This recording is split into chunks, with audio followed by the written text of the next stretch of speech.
لَتُبْلَوُنَّ فِي أَمْوَالِكُمْ وَأَنفُسِكُمْ، تمہیں مال اور جان دونوں کی آزمائشیں پیش آ کر رہیں گی، اور تم اہل کتاب اور مشرکین سے بہت سی تکلیف دہ باتیں سنو گے۔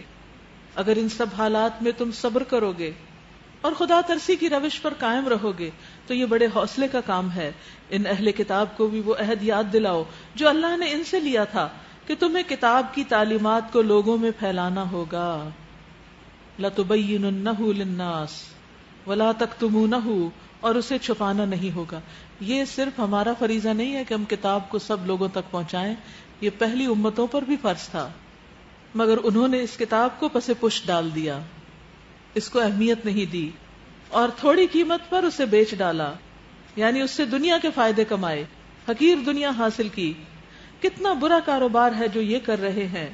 تم ان لوگوں کو عذاب سے محفوظ مت سمجھو جنہوں نے اپنے فریضے کے ساتھ اس قدر کوتاہی برتی۔ تم ان لوگوں کو عذاب سے محفوظ نہ سمجھو جو اپنے کرتوتوں پر خوش ہیں اور چاہتے ہیں کہ ایسے کاموں کی تعریف انہیں حاصل ہو جو فی الواقع انہوں نے نہیں کیے۔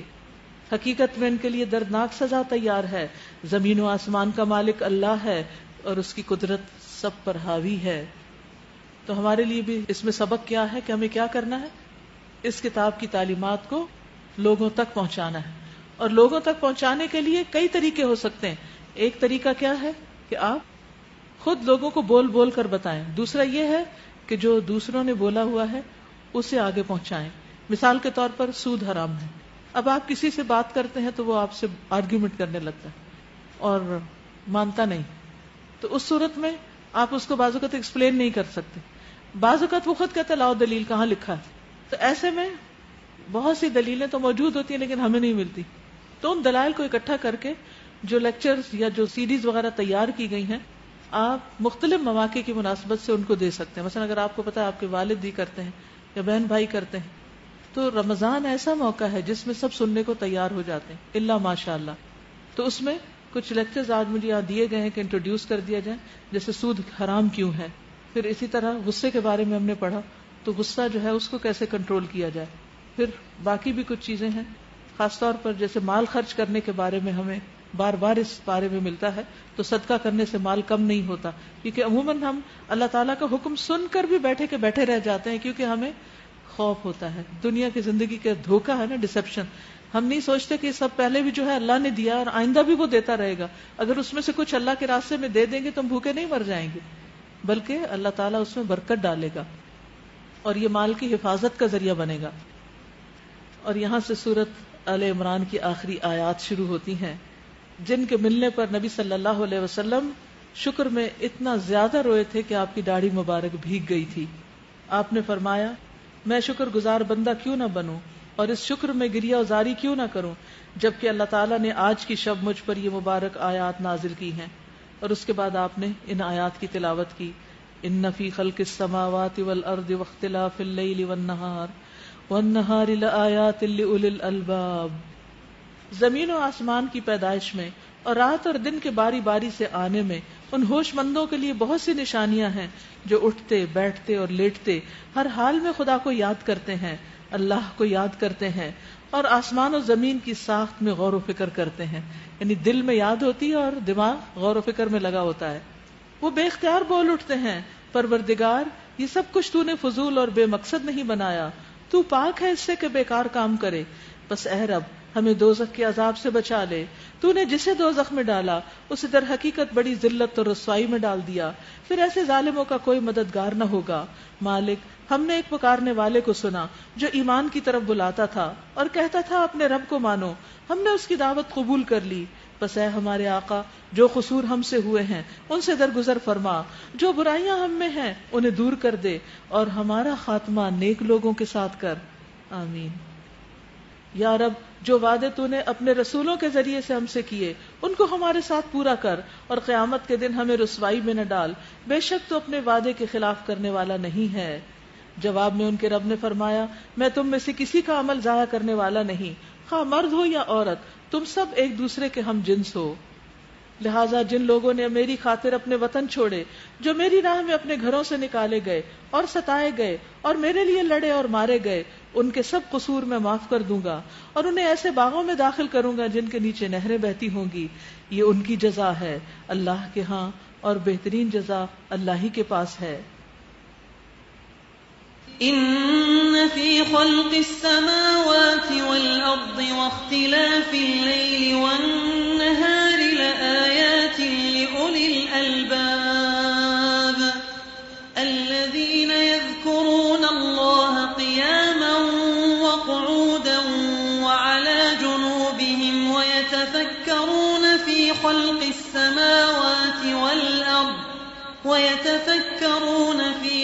السماوات والأرض ربنا ما خلقت هذا باطلا سبحانك فقنا عذاب النار ربنا إنك من تدخل النار فقد أخزيته وما للظالمين من أنصار ربنا إننا سمعنا مناديا ينادي للإيمان أن آمنوا بربكم فآمنا ربنا فاغفر لنا ذنوبنا وكفر عنا سيئاتنا وتوفنا مع الأبرار ربنا وآتنا ما وعدتنا على رسلك ولا تخزنا يوم القيامة إنك لا تخلف الميعاد. لا يغرنك تقلب الذين كفروا في البلاد متاع قليل ثم مأواهم جهنم وبئس المهاد. لكن الذين اتقوا ربهم لهم جنات تجري من تحتها الأنهار خالدين فيها نزلا من عند الله وما عند الله خير للأبرار. اے نبی صلی اللہ علیہ وسلم، دنیا کے ملکوں میں خدا کے نافرمان لوگوں کا چلنا پھرنا تمہیں کسی دھوکے میں نہ ڈالے. یہ محض چند روزہ زندگی کا تھوڑا سا لطف ہے. پوری زندگی پہ اگر انسان انجوائے کرے اور اس کو کوئی تکلیف نہ پہنچے تو آخرت کے مقابلے میں اس کی کوئی حقیقت نہیں. رسول اللہ صلی اللہ علیہ وسلم نے فرمایا، قیامت کے دن جہنم والوں میں سے ایک آدمی کو لایا جائے گا جو اہل دنیا میں بہت زیادہ نعمتوں والا تھا. اس کو جہنم میں ایک غوطہ دیا جائے گا، پھر اس سے کہا جائے گا، اے ابن آدم، کیا تو نے کبھی کوئی بھلائی بھی دیکھی تھی؟ کیا تجھے کبھی کوئی نعمت بھی ملی؟ وہ کہے گا، اے میرے رب، اللہ کی قسم کبھی بھی نہیں.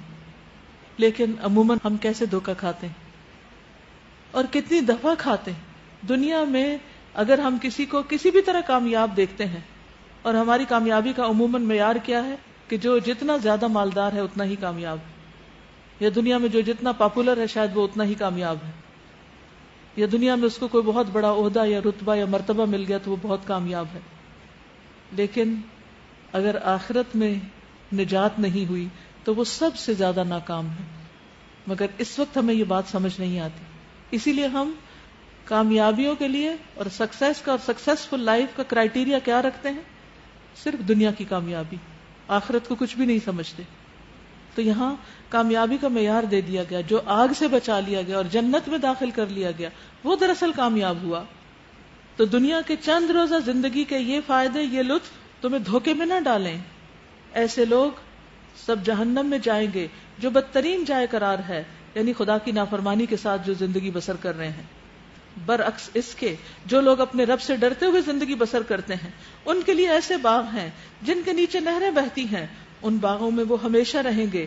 اللہ کی طرف سے یہ سامان ضیافت ہے ان کے لیے، اور جو کچھ اللہ کے پاس ہے نیک لوگوں کے لیے وہی سب سے بہتر ہے. اہل کتاب میں بھی کچھ لوگ ایسے ہیں جو اللہ کو مانتے ہیں، اس کتاب پر ایمان لاتے ہیں جو تمہاری طرف وہی بھیجی گئی، اور اس کتاب پر بھی ایمان رکھتے ہیں جو اس سے پہلے خود ان کی طرف بھیجی گئی تھی. اللہ کے آگے جھکے ہوئے ہیں اور اللہ کی آیات کو تھوڑی سی قیمت پر بیچ نہیں دیتے. ان کا اجر ان کے رب کے پاس ہے اور اللہ حساب چکانے میں دیر نہیں لگاتا. یا ایھا الذین آمنوا اصبروا وصابروا ورابطوا واتقوا اللہ لعلکم تفلحون، اے لوگو جو ایمان لائے ہو صبر سے کام لو اور ایک دوسرے کو صبر کی تلقین کرو یا مقابلے پر صبر کرو، اور حق کی خدمت کے لیے کمر بستہ رہو یا ایک دوسرے سے رابطے میں رہو اور اللہ سے ڈرتے رہو، امید ہے کہ فلاح پاؤ گے۔ تو ہمیں کیا تلقین کی گئی ہے کہ ہم صبر سے کام لیں اور صرف خود صبر نہیں کریں، دوسروں کو بھی صبر کرنے کے لیے کہیں، اور کوئی اچھے سے اچھا صبر کر رہا ہو تو اس سے بڑھ کر صبر کرنے کی کوشش کرے، اور پھر دین کی خدمت کے لیے، حفاظت کے لیے ہمیشہ چوکس رہیں، اور اسی طرح رشتے ناتوں کا بھی آپس میں دینی دوستوں کے ساتھ تعلق کو درست رکھیں، اختلافات نہ کریں، اور یہ سب کچھ صرف اسی وقت ممکن ہوتا ہے جب انسان اپنی محبوب چیز اللہ کے راستے میں خرچ کر دیتا ہے، اپنی انا کو قربان کر دیتا ہے، پھر ہی وہ دوسروں سے محبت کر سکتا ہے، پھر ہی وہ دوسروں کے لیے قربانی کر سکتا ہے، پھر ہی وہ اسلامی سرحدوں کی حفاظت کے لیے رباط کا کام کر سکتا ہے کہ وہ اپنی زندگی کو رسک پہ لے آتا ہے تاکہ دوسروں کی زندگیوں کو محفوظ کر سکے۔ سورۃ النساء، بسم اللہ الرحمن الرحیم، یا ایھا الناس اتقوا ربکم الذی خلقکم من نفس واحدۃ وخلق منها زوجها وبث منهما رجالا كثيرا ونساء واتقوا الله الذي تساءلون به والارحام ان الله كان عليكم رقيبا۔ لوگوں اپنے رب سے ڈرو جس نے تم کو ایک جان سے پیدا کیا اور اسی جان سے اس کا جوڑا بنایا، اور ان دونوں سے بہت سے مرد اور عورت دنیا میں پھیلا دیے۔ اس رب سے ڈرو جس کا واسطہ دے کر تم ایک دوسرے سے اپنے حق مانگتے ہو، اور رشتے اور قرابت کے تعلقات بگاڑنے سے پرہیز کرو، یقین جانو کہ اللہ تم پر نگرانی کر رہا ہے۔ رسول اللہ صلی اللہ علیہ وسلم نے فرمایا، جب کوئی رشتہ دار، غور سے سنیے، جب کوئی رشتہ دار اپنے کسی رشتہ دار کے پاس جا کر ایسی زائد چیز کا سوال کرتا ہے جو اللہ تعالیٰ نے صرف اس کو عطا کی ہوتی ہے لیکن وہ اس پر کنجوسی کرتا ہے، تو ایسے آدمی کے لیے روز قیامت جہنم سے سانپ نکالا جائے گا جو اپنی زبان نکالے ہوئے ہوگا اور جسے شجاع کہتے ہوں گے، اور اسے ایسے آدمی کا طوق بنا دیا جائے گا۔ یعنی بعض اوقات شدید مجبور ترین رشتہ دار اپنے امیر رشتہ داروں کے پاس آتے ہیں جن کے پاس بہت کچھ ایکسٹرا ہوتا ہے جو ان کی مدد کر سکتے ہیں، اور پھر نہیں کرتے، کبھی اس ڈر سے کہ کریں گے تو پھر یہ ہم سے کہیں آگے نہ نکل جائیں، اور کبھی صرف بخل کی وجہ سے کہ ان کو دے کے ہم اپنا مال کم کیوں کریں، تو ان کی یہ سزا بتائے گی۔ یہ سلسلہ صحیحہ کی حدیث ہے، صحیح حدیث ہے۔ تو اس لیے رشتہ داروں کا ہر لحاظ سے خیال رکھنا ضروری ہے، ان سے بول چال رکھنی چاہیے، ضرورت کے وقت ان کی مدد کرنی چاہیے، ان کے کام آنا چاہیے، ان سے تعلقات منقطع نہیں کرنا چاہیے، اور اس پر اللہ تعالیٰ خود کو نگران بتاتے، ان اللہ کان علیکم رقیبا، یقین مانو بے شک اللہ تم پر نگرانی کر رہا ہے۔ جنگ احد کے بعد یہ صورت نازل ہوئی تھی۔ جنگ احد میں بہت سے مسلمان شہید ہو گئے تھے، 70 لوگ شہید ہو گئے تھے، گویا 70 گھرانوں میں بیوہ خواتین اور یتیم بچے اس حادثے کے نتیجے میں سامنے آئے۔ اب ان سب کی ضروریات کو پورا کرنا، انہیں تحفظ فراہم کرنا، ان کے مال کی حفاظت، ان کے مال کی تقسیم، یہ نئے مسائل تھے جس سے اس وقت کا اسلامی معاشرہ دوچار ہو رہا تھا۔ تو اس صورت کے اندر ان مسائل سے نبٹنے کے طریقے بتائے گئے ہیں۔ سب سے پہلے یتیموں کو ان کے مال واپس دو، اچھے مال کو برے مال سے بدل نہ لو، اور ان کے مال اپنے مال کے ساتھ ملا کر نہ کھا جاؤ، یہ بہت بڑا گناہ ہے۔ اور اگر تم یتیموں کے ساتھ بے انصافی کرنے سے ڈرتے ہو تو جو عورتیں تم کو پسند آئیں ان میں سے 2-2 3-3 4-4 سے نکاح کر لو۔ یہ اجازت کی بات کی گئی ہے، حکم کی نہیں، یہ حکم نہیں دیا جا رہا، صرف رخصت، اور وہ بھی اس وقت دی جا رہی ہے جب اس معاشرے کے اندر بہت سی خواتین بیوہ ہو گئی تھیں۔ لیکن اگر تمہیں اندیشہ ہو کہ ان کے ساتھ عدل نہیں کر سکو گے تو پھر ایک ہی بیوی کرو، یا ان عورتوں کو زوجیت میں لاؤ جو تمہارے قبضے میں آئی ہیں۔ بے انصافی سے بچنے کے لیے یہ زیادہ قرین ثواب ہے۔ اب ظاہر ہے کہ جو لوگ اللہ کی راہ میں جان دے چکے تھے اور اپنی جان دے کر اپنے بیوی بچوں کو بیوہ اور یتیم چھوڑ کے جا چکے تھے، انہوں نے اپنی پسندیدہ ترین چیز اللہ کی راہ میں قربان کر دی۔ اب اس بیوہ کا نکاح اگر کسی مرد کے ساتھ ہوتا ہے اور وہ پہلے سے شادی شدہ ہے تو کیا ہوگا؟ اس عورت کے لیے کتنی بڑی آزمائش ہے، لیکن وہ اس کو کس صورت میں ایکسپٹ کر سکتی ہے؟ اس مسئلے کے حل کے لیے جو ایک گھر کا نہیں 70 گھروں کا بن چکا ہے. اسی صورت میں جب لن تنالوا البر حتى تنفقوا مما تحبون، اپنی پسندیدہ ترین چیز اللہ کی راہ میں قربان کر کے. اور عورتوں کے مہر خوش دلی کے ساتھ فرض جانتے ہوئے ادا کرو، البتہ اگر وہ خود اپنی خوشی سے مہر کا کوئی حصہ تمہیں معاف کر دیں تو تم اسے مزے سے کھا سکتے ہو. حقیقت یہ ہے کہ جو شخص بیوی کو مہر دینے کی نیت نہیں رکھتا اور وہ اسی حال میں مر جاتا ہے تو حدیث میں آتا ہے کہ وہ قیامت کے دن اللہ سے اس حال میں ملاقات کرے گا کہ وہ زانی ہوگا. یعنی بیوی کو مہر نہ دینا اتنا بڑا جرم ہے. یعنی ایک طرف ہم دیکھتے ہیں نا کہ شادی کر رہا ہے مرد، بڑی عیاشی کر رہا ہے، اس کا تو کچھ نہیں، اس کو تو ایک ایک دو دو تین کی اجازت دی گئی ہے، لیکن دوسری طرف آپ دیکھیں مردوں پہ ذمہ داریاں بھی کتنی بڑی بڑی ہیں. اور اپنے وہ مال جنہیں اللہ نے تمہارے لیے قیام زندگی کا ذریعہ بنایا ہے نادان لوگوں کے حوالے نہ کرو، البتہ انہیں کھانے اور پہننے کے لیے دو اور انہیں نیک ہدایت کرو. یعنی یتیم بچوں کا مال ان کے دباؤ میں آ کر ان کے حوالے مت کر دو کہ اسے ضائع کر دیں، کیونکہ بعض اوقات بچوں کو کچھ خاندان کے لوگ سکھاتے پڑھاتے ہیں، دیکھو وہ تمہاری اماں نے جس سے شادی کی ہے نا وہ تمہارا سارا مال قبضہ کر کے بیٹھ گیا ہے تو اس سے اپنا مال واپس مانگو. حالانکہ انتظار اس بات کا کہ بچہ بالغ ہو تو اس کو دیا جائے. تو انسان کہتا ہے ٹھیک ہے مجھے کیا مصیبت پڑی ہے کہ میں اس کے مال کی حفاظت کروں، میں اس کو دے دیتا ہوں. تو اللہ تعالیٰ نے اس سے روکا کہ ایسا نہیں کرنا. بعض اوقات نادان لوگ نادانی کی باتیں کرتے ہیں لیکن صرف اپنے آپ کو بچانے کے لیے، دوسروں کا نقصان نہیں. وَابْتَلُوا الْيَتَامَىٰ حَتَّىٰ إِذَا بَلَغُوا النِّكَاحَ، اور یتیموں کی آزمائش کرتے رہو یہاں تک کہ وہ نکاح کے قابل عمر کو پہنچ جائیں، پھر اگر تم ان کے اندر اہلیت پاؤ تو ان کے مال ان کے حوالے کرو.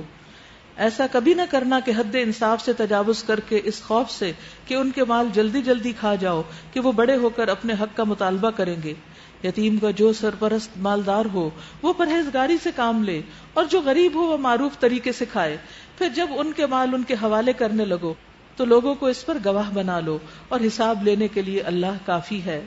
مردوں کے لیے اس مال میں حصہ ہے جو ماں باپ اور رشتہ داروں نے چھوڑا، اور عورتوں کے لیے بھی اس مال میں حصہ ہے، یعنی مال وراثت میں سے جو ماں باپ اور رشتہ داروں نے چھوڑا ہو، خواہ تھوڑا ہو یا بہت. اور یہ حصہ اللہ کی طرف سے مقرر ہے، یعنی اللہ کی تقسیم کے مطابق تقسیم کرنا ہوگا، نہ کہ خود ہی دے کے آپس میں بیٹھ کے لین دین کر لیا. اچھا یہ میری اماں کی نشانی ہے، یہ مجھے پسند ہے، اچھا تم یہ رکھ لو، یہ تم رکھ لو، اور بات ختم. نہیں، اللہ کے قانون کے مطابق تقسیم ہو. اور جب تقسیم کے موقع پر کنبے کے لوگ اور یتیم اور مسکین آئیں تو اس مال میں سے ان کو بھی کچھ دو اور ان کے ساتھ بھلے مانسوں کی سی بات کرو. یعنی جب مال بٹ رہا ہو تو چھوٹے چھوٹے بچے اور ایسے مسکین مجبور رشتہ دار اگر آ جائیں اور دیکھ رہے ہوں اور دیکھ دیکھ کے للچا رہے ہوں تو کچھ نہ کچھ ان کو بھی دے دو. انسانی نفسیات کی کتنی رعایت کی گئی ہے.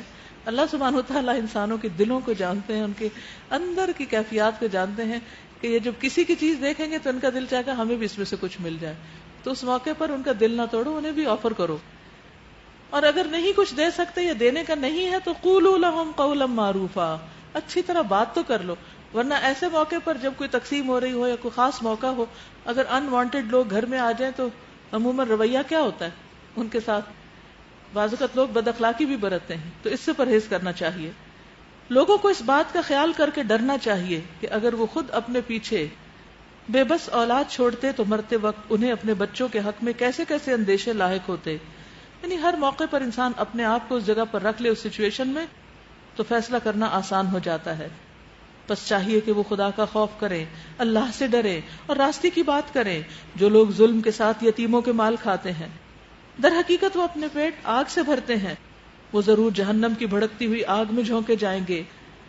اور پھر قانون وراثت، یوصیکم اللہ فی اولادکم للذکر مثل حظ الانثیین، تمہاری اولاد کے بارے میں اللہ تمہیں ہدایت کرتا ہے، مرد کا حصہ 2 عورتوں کے برابر ہے، کیونکہ مردوں کو شادی کے وقت مہر بھی دینا ہے اور بعد میں نان نفقہ بھی دینا ہے، اور ساری زندگی فائنینشیل رسپانسبلٹیز مرد کے ذمہ ہے، اس لیے اس کو انصاف کے تقاضے کے تحت عورت کے مقابلے میں حصہ زیادہ دیا گیا.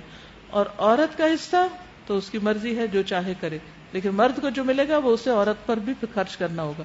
تو مرد نے ایک تو اپنے والدین سے لے لیا وراثت میں اور دوسرا میاں سے بھی لے رہی ہے، تو 2 طرف سے صرف لے رہی ہے اور مرد 2 طرف صرف دے رہا. تو چیزوں کو صرف ظاہر پر نہ دیکھا کریں، حقیقت میں دیکھیں کہ اللہ تعالیٰ نے ایسا فیصلہ کیوں کیا، اس میں حکمت کیا ہے. اگر میت کی وارث 2 سے زائد لڑکیاں ہوں تو انہیں ترکے کا 2/3 2/3 دیا جائے، اور اگر ایک ہی لڑکی وارث ہو تو آدھا ترکہ اس کا ہے۔ اگر میت صاحب اولاد ہو تو اس کے والدین میں سے ہر ایک کو ترکے کا 6واں حصہ ملنا چاہیے، اور اگر وہ صاحب اولاد نہ ہو اور والدین ہی اس کے وارث ہوں تو ماں کو 3واں حصہ دیا جائے، اور اگر میت کے بھائی بہن بھی ہوں تو ماں 6 حصے کی حقدار ہوگی۔ یہ سب حصے اس وقت نکالے جائیں گے جبکہ وصیت جو میت نے کی ہو پوری کر دی جائے اور جو قرض اس پر ہو ادا کر دیا جائے۔ تم نہیں جانتے کہ تمہارے ماں باپ اور تمہاری اولاد میں سے کون بلحاظ نفع تم سے زیادہ قریب تر ہے۔ بعض اوقات انسان کو اولاد کو فائدہ پہنچانے کا زیادہ شوق ہوتا ہے اور بعض اوقات ماں باپ زیادہ پیارے ہوتے ہیں، لیکن یہاں کیا بتایا گیا کہ یہ فیصلے اور یہ تقسیم محبت کی بنا پہ نہیں ہوگی، قرب کی بنا پہ نہیں ہوگی، یہ اللہ کے قانون کے مطابق، شریعت کے مطابق ہوگی۔ یہ حصے اللہ نے مقرر کر دیے ہیں، اور اللہ یقیناً سب حقیقتوں سے واقف اور ساری مصلحتوں کا جاننے والا ہے۔ اور تمہاری بیویوں نے جو کچھ چھوڑا ہو اس کا آدھا حصہ تمہیں ملے گا اگر وہ بے اولاد ہوں، ورنہ اولاد ہونے کی صورت میں ترکہ کا 1/4 حصہ تمہارا ہے، جبکہ وصیت جو انہوں نے کی ہو پوری کر دی جائے، یعنی عورت کی وصیت کا بھی لحاظ رکھا جائے، اور قرض جو انہوں نے چھوڑا ہو ادا کیا جائے، اور وہ تمہارے ترکے میں سے، چھوڑے ہوئے مال میں سے، میراث میں سے 1/4 کی حقدار ہوں گی اگر تم بے اولاد ہو، ورنہ صاحب اولاد ہونے کی صورت میں ان کا حصہ 8واں ہوگا، 1/8، بعد اس کے کہ جو وصیت تم نے کی ہو وہ پوری کر دی جائے اور جو قرض تم نے چھوڑا ہو ادا کر دیا جائے۔ اور اگر وہ مرد یا عورت جس کی میراث تقسیم طلب ہے بے اولاد بھی ہو اور اس کے ماں باپ بھی زندہ نہ ہو مگر اس کا ایک بھائی یا ایک بہن موجود ہو تو بھائی اور بہن ہر ایک کو 6واں حصہ ملے گا، اور بھائی بہن ایک سے زیادہ ہوں تو کل ترکہ کے 1/3 میں وہ سب شریک ہوں گے، جبکہ وصیت جو کی گئی ہو پوری کر دی جائے، قرض جو میت نے چھوڑا ہو ادا کر دیا جائے۔ انسان کو اپنے مال میں سے 1/3 کی وصیت کی اجازت ہے، اور اگر کوئی کر جائے کسی نیکی یا خیر اور صدقہ جاریہ کے پروجیکٹ میں اپنا مال دینے کے لیے تو پھر پیچھے والوں کو اس کی وصیت کی پابندی کرنی چاہیے۔ اور اگر میت نے قرضہ چھوڑا ہو تو سب سے پہلے قرض کا فرض ادا کیا جائے، لیکن وصیت کے لیے کیا شرط ہے کہ وہ ضرر رساں نہ ہو، ایسی وصیت نہ ہو کہ جس سے وارثوں کا حق مارا جائے۔ سعد بن مالک کہتے ہیں کہ نبی صلی اللہ علیہ وسلم میری بیمار پرسی کے لیے تشریف لائے تو آپ نے فرمایا کیا تم نے وصیت کر دی؟ میں نے کہا جی ہاں۔ فرمایا کتنے مال کی؟ میں نے کہا پورے مال کی۔ آپ نے فرمایا اولاد کے لیے کیا چھوڑا؟ میں نے کہا وہ سب مالدار ہیں۔ آپ نے فرمایا صرف 1/3 مال کی وصیت کرو، اور 1/3 بھی بہت ہے۔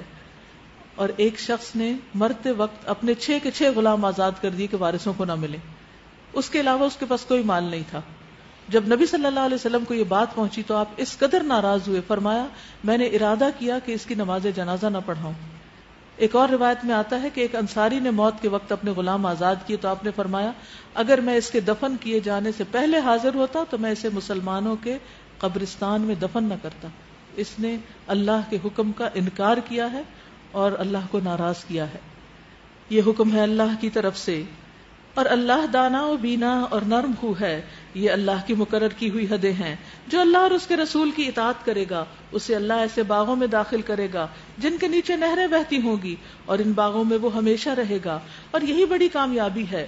اور جو اللہ اور اس کے رسول کی نافرمانی کرے گا اور اللہ کی مقرر کی ہوئی حدوں سے تجاوز کرے گا اللہ اسے آگ میں ڈالے گا۔ یعنی وراثت کی غلط تقسیم آگ میں لے جانے کا باعث ہے۔ اس لیے انسانوں کی محبت میں اللہ کے قانون کو مت بدلیں، وہ آگ جس میں وہ ہمیشہ رہے گا اور اس کے لیے رسوا کن سزا ہے۔ تمہاری عورتوں میں سے جو بدکاری کی مرتکب ہوں ان پر اپنے میں سے 4 آدمیوں کی گواہی لو، اور اگر 4 آدمی گواہی دے دیں تو ان کو گھروں میں بند رکھو یہاں تک کہ انہیں موت آ جائے یا اللہ ان کے لیے کوئی راستہ نکال دے۔ اور تم میں سے جو اس فعل کا ارتکاب کرے، یعنی ہومو سیکچولیٹی کی سزا بتائی جا رہی، اور تم میں سے جو اس فعل کا ارتکاب کرے ان دونوں کو تکلیف دو، پھر اگر وہ دونوں توبہ کر لیں اور اپنی اصلاح کر لیں تو انہیں چھوڑ دو کہ اللہ بہت توبہ قبول کرنے والا اور رحم فرمانے والا ہے۔ اسی لیے ہم دیکھتے ہیں کہ یہ صرف سزا نہیں بتائی گئی، اس سے پہلے بھی ہمیں بہت سی ایسی نصیحتیں اور ترتیبیں بتائی گئی کہ جس کی وجہ سے انسان کسی ایسے جرم کا شکار ہی نہ ہو۔ نبی صلی اللہ علیہ وسلم نے فرمایا کوئی مرد کسی دوسرے مرد کی پردے کی چیز نہ دیکھے، سطر نہ دیکھے، اور نہ کوئی عورت کسی دوسری عورت کے پردے کی چیز دیکھے، نہ کوئی مرد کسی دوسرے مرد کے ساتھ ایک کپڑے میں جسم کے ساتھ جسم ملا کر لیٹے، اور نہ کوئی عورت کسی دوسری عورت کے ساتھ ایک کپڑے میں جسم کے ساتھ جسم ملا کر لیٹے. اس چیز کو حرام قرار دیا گیا ہے. یعنی دو عورتیں ایک کپڑے میں نہیں لیٹ سکتی، اور خصوصاً کہ درمیان میں کوئی اور کپڑا بھی نہ ہو، کیونکہ اس سے انسان غلط راستوں کی طرف جاتا ہے. اور مردوں کے لیے بھی یہی حکم ہے. یعنی اصل گناہ تک پہنچنے سے پہلے ہی راستے میں رکاوٹیں ڈال دی گئی کہ اس راستے پہ بھی نہ جاؤ کہ جس کے نتیجے میں تم مصیبت میں جا پڑو گے. اور جو توبہ کر لیں تو اللہ تعالیٰ ان کی توبہ قبول فرما لیتا ہے. یعنی اگر پاسٹ میں کوئی ایسے گناہ کر چکا ہے تو اس پر توبہ کر لے تاکہ آخرت کی مصیبت سے بچ سکے. ہاں یہ جان لو کہ اللہ پر توبہ کی قبولیت کا حق انہی لوگوں کے لیے ہے جو نادانی کی وجہ سے کوئی برا فعل کر گزرتے ہیں اور اس کے بعد جلد ہی توبہ کر لیتے ہیں. ایسے لوگوں پر اللہ اپنی نظر عنایت سے پھر متوجہ ہو جاتا ہے. اور اللہ ساری باتوں کی خبر رکھنے والا اور حکیم اور دانا ہے. مگر توبہ ان لوگوں کے لیے نہیں ہے جو برے کام کیے چلے جاتے ہیں. انڈر لائن کر لیجئے، توبہ ان لوگوں کے لیے نہیں ہے جو برے کام کیے چلے جاتے ہیں. یعنی حکم پتہ چلنے کے بعد بھی یہ حرام کام کرتے چلے جا رہے ہیں، یہاں تک کہ جب ان میں سے کسی کی موت کا وقت آ جاتا ہے اس وقت وہ کہتا ہے کہ اب میں نے توبہ کی. اور اسی طرح توبہ ان کے لیے بھی نہیں ہے جو مرتے دم تک کافر رہیں. ایسے لوگوں کے لیے تو ہم نے دردناک سزا تیار کر رکھی ہے. یا ایھا الذین آمنو، اے لوگوں جو ایمان لائے ہو، تمہارے لیے یہ حلال نہیں کہ زبردستی عورتوں کے وارث بن بیٹھو. یعنی جب ان کے شوہر فوت ہو جائیں تو تم بلا وجہ ان کو اپنے قبضے میں کر لو یا کہیں اور شادی نہ ہونے دو. اور نہ یہ حلال ہے کہ انہیں تنگ کر کے اس مہر کا کچھ حصہ اڑا لینے کی کوشش کرو جو تم انہیں دے چکے ہو. ہاں اگر وہ صریح بدچلنی کی مرتکب ہوں تو ضرور تمہیں پھر حق ہے ان کے ساتھ بھلے طریقے سے زندگی بسر کرو. وعاشروہن بالمعروف فإن کرہتموہن، پھر اگر وہ تمہیں ناپسند ہوں، یعنی اگر بیوی اچھی نہیں بھی لگتی تو بس طلاق ہی نہ دے دو. ہو سکتا ہے کہ تمہیں ایک چیز پسند نہ ہو مگر اللہ نے اسی میں بہت کچھ بھلائی تمہارے لیے رکھ دی. وہ بہت خدمت گزار ہو، اس کے بچے بہت اچھے ہوں اور اس سے تمہارے رزق میں برکت ہو. تو اس لیے صرف ظاہری شکل و صورت یا صرف ظاہری عادتوں پر پریشان ہو کر رشتے کو ختم مت کرو. اور اگر تم ایک بیوی کی جگہ دوسری بیوی لے آنے کا ارادہ ہی کر لو، یعنی نہیں گزارا اور ڈائیورس کر کے دوسری شادی کرنے لگو، تو تم نے اسے یعنی پہلی بیوی کو ڈھیر سا مال ہی کیوں نہ دیا ہو اس میں سے کچھ واپس نہیں لینا. کیا تم اسے بہتان لگا کر اور صریح ظلم کر کے واپس لوگے؟ اور آخر تم اسے کس طرح لوگے جبکہ تم ایک دوسرے سے لطف اندوز ہو چکے اور وہ تم سے پختہ عہد لے چکی. اور جن عورتوں سے تمہارے باپ نکاح کر چکے ہوں ان سے ہرگز نکاح نہ کرو مگر جو پہلے ہو چکا سو ہو چکا. یعنی باپ کی بیوی سے بیٹا نکاح نہیں کر سکتا، یعنی ستیلی ماں سے نکاح حرام ہے. در حقیقت یہ ایک بے حیائی کا فعل ہے، ناپسندیدہ ہے اور برا چلن ہے. دراصل عورتوں کے حقوق کی حفاظت کی جا رہی ہے.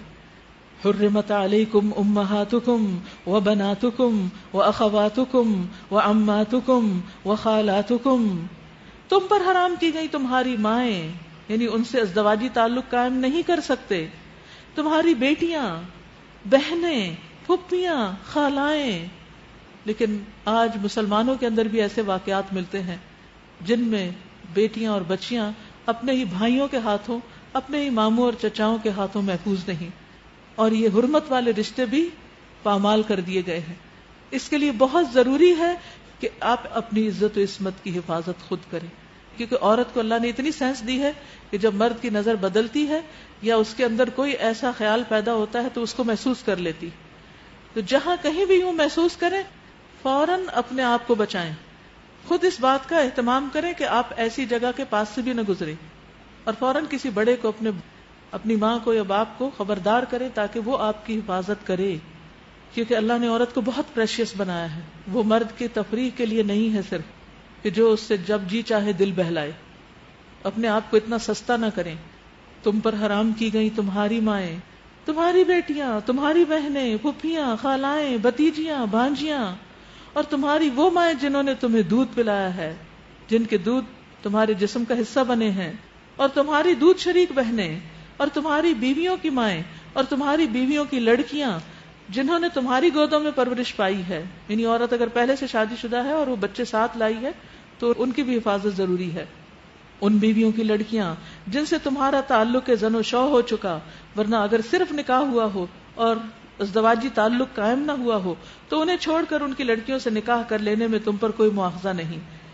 یعنی پیپر میرج اگر صرف ہوئی ہے اور کوئی ازدواجی تعلق نہیں ہوا اور طلاق ہو گئی یا وہ بیوی فوت ہو گئی جس سے نکاح ہوا تھا, تو اس کے بعد اس کی جوان بیٹی اگر ہو نکاح والی اور وہ نکاح میں راغب ہو تو نکاح کیا جا سکتا ہے. اور تمہارے ان بیٹوں کی بیویاں یعنی بہویں جو تمہارے صلب سے ہوں, اور یہ بھی تم پر حرام کیا گیا ہے کہ ایک نکاح میں 2 بہنوں کو جمع کرو. 2 بہنیں ایک ہی وقت میں ایک مرد سے شادی نہیں کر سکتی. ہاں اگر ایک فوت ہو چکی ہے تو اس کے بعد دوسری سے شادی ہو سکتی ہے, مگر جو پہلے ہو چکا سو ہو چکا. اور یہ صرف اس معاملے میں نہیں, یہ زندگی کا ایک عام اصول ہے, اس کو بھی لکھ لیجئے, انڈر لائن کر لیجئے. اللہ بخشنے والا اور رحم کرنے والا ہے. کیونکہ انسان ماضی کے واقعات کو کھود پرکھ کے اور بار بار ان کو یاد کر کے اور ان زخموں کو ہرا کر کے کچھ حاصل نہیں کرتا. کچھ چیزیں ہیں جو آپ کی زندگی میں پیش آئیں, کچھ حادثے ہیں جو گزر چکے. ہو سکتا ہے کسی حرمت والے رشتے نے آپ کی حرمت پامال کی ہو یا کوشش کی ہو, یا آپ کو کوئی ایسا زخم لگایا جس کو آپ بھول نہ سکتے ہو. تو ایسی تمام چیزیں ان کو دل سے نکالنے کی کوشش کریں, معاف کر دیں, درگزر کریں, کیونکہ جو ہو چکا سو ہو چکا. گزرا ہوا وقت آپ واپس نہیں لا سکتے, ٹوٹی ہوئی چیز کو جوڑ نہیں سکتے. اب آگے کو دیکھیں, آگے کی سوچیں, اپنے مستقبل کی فکر کریں. کیونکہ بہت سے لوگ ماضی کے غموں میں, ماضی کے جھگڑوں میں پڑھ کر اتنے رنجیدہ رہتے ہیں کہ اپنی ساری صلاحیتیں ہی کھو بیٹھتے ہیں اور کچھ بھی اچھا کام نہیں کر سکتے. تو ایسے میں ہمیں ایک بہت خوبصورت پرنسپل آف لائف دے دیا گیا کہ الا ما قد سلف, جو ہو چکا سو ہو چکا. ان اللہ کان غفور الرحیم, اللہ غفور الرحیم ہے ان کے لیے بھی جو غلط کام کرتے ہیں, اور ان کے لیے بھی جو توبہ کرتے ہیں, اور ان کے لیے جو آئندہ اپنی اصلاح کرنا چاہتے ہیں. تو اللہ تعالی ہم سب پر اپنی رحمت فرما دے اور ہمیں بخش دے. وآخر دعوانا ان الحمد للہ رب العالمین. سبحانک اللہم وبحمدک, اشہد ان لا الہ الا انت, استغفرک واتوب الیک. السلام علیکم ورحمۃ اللہ وبرکاتہ.